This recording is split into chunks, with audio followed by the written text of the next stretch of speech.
you ever feel like your face is literally tired of lying? No, not like lying to your ex about who you're texting. I'm talking about that weird, heavy exhaustion that hits after a shift where you had to be on for 8 hours straight. You weren't lifting boxes, you weren't digging ditches, you were just smiling. I'm Miss Amelia Speaks, and welcome to the world of emotional labor.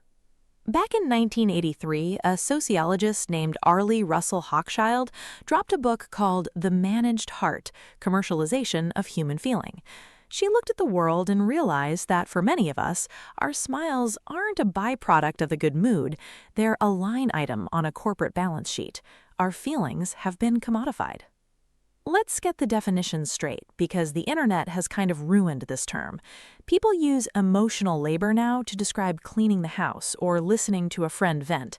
That's emotional work. It's unpaid, but it's personal.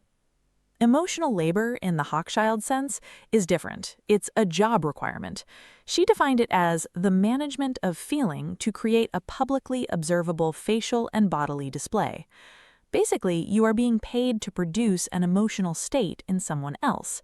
When a flight attendant makes you feel safe and pampered, or a barista makes you feel like the most important guy in the world for 60 seconds, that's the product. They aren't only selling coffee or a plane ticket, they're selling a vibe. And if they don't deliver that vibe, they're bad at their job. Think about hard labor. If you're a construction worker, you're selling your physical strength. Your boss owns your arms and your back for 8 hours. When you go home, your back might hurt, but yourself, your internal identity, usually stays intact. You know the ditch you dug isn't you. But in emotional labor, the tool of the trade is your soul. To do the job well, you have to manipulate your own heart. Hochschild argues that this creates a very specific kind of burnout. If your self is the product, what happens when you run out of stock? Hochschild broke down how we actually do this into two categories: surface acting and deep acting. Surface acting is the easy one. It's the fake it till you make it approach. You feel like absolute trash, maybe you're going through a breakup, maybe you've got a migraine, but when that customer walks up, you put on the mask. You use your facial muscles to mimic a smile, and you use your vocal cords to go up an octave. Consider of the classic McDonald's interaction. You're behind the counter, it's 11 p.m., the floor is greasy, and some guy is yelling about his McDouble. The corporate manual says you have to say, "Hi, welcome to McDonald's, can I take your order today?" And you have to say it in a super excited voice, like you just freaking won the lottery. That's surface acting. The problem? It feels gross. It creates emotive dissonance. You feel like a fraud because there's a massive gap between what you feel and what you're showing. It's exhausting because you're constantly policing your own face. Then there's deep acting.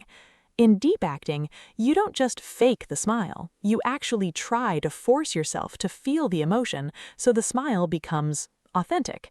You use emotion memory, like a method actor. You tell yourself, that customer yelling at me isn't a jerk, he's probably just had a really bad day and needs a win. You trick your own empathy into working for the company. It's what airlines teach flight attendants. Don't just pretend to be nice, be nice. But when you start manipulating your actual feelings for a paycheck, the line between the worker and the person starts to blur. But what happens when you do this for 40 hours a week? The line between the worker and the self starts to blur. If you spend all day manipulating your emotions for a paycheck, what's left for you at 5 p.m.? You've used up your entire daily allowance of empathy and patience on strangers who don't even know your last name. You go home to the people you actually love, and you haven't got anything left to give them. You're emotionally bankrupt because your boss spent all your capital during the shift. Here's the part that really bites. This labor is almost always underpriced. In most job markets, the more skill or stress a job involves, the more it pays. But because emotional labor is treated as if it's just part of your natural personality, it's cheap. Companies love this. If they can convince you that being perky, caring, and on is just who you are, they don't have to pay you for the massive amount of energy it actually takes. They treat your personality like a natural resource they can just strip mine for free. Think about the psychological toll. Your boss didn't just hire your hands or your brain, they rented your soul. And to be blunt, they're getting a massive discount. We're expected to gift our emotional well-being to corporations.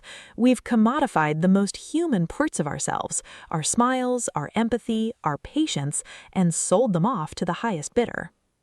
So what does this actually do to us in the long term? Hochschild called it alienation from the self. When your managed heart becomes the company's property, you start to lose your internal compass. If you're paid to be happy when you're sad or calm when you're angry, your brain eventually stops trusting your own gut reactions. You become a stranger to your own gut reactions. Maybe that's why we're seeing a global epidemic of burnout that a week at the beach can't fix. You're not just tired of working, you're tired of performing. You're tired of the commercialization of human feeling that has turned every interaction into a transaction. Have we reached a point where authenticity is now its own brand? Influencers perform vulnerability for engagement. It's the same emotional labor, just with a different boss, the algorithm. We're all renting out our souls now, trying to make sure our internal display matches what the market demands. The question isn't whether we should stop being nice. The world is garbage enough as it is. The question is why we've allowed our capacity to care to be turned into a commodity that someone else profits from. Look, we all play the game. I'm doing it right now. I'm being Amelia, the cool, edgy narrator.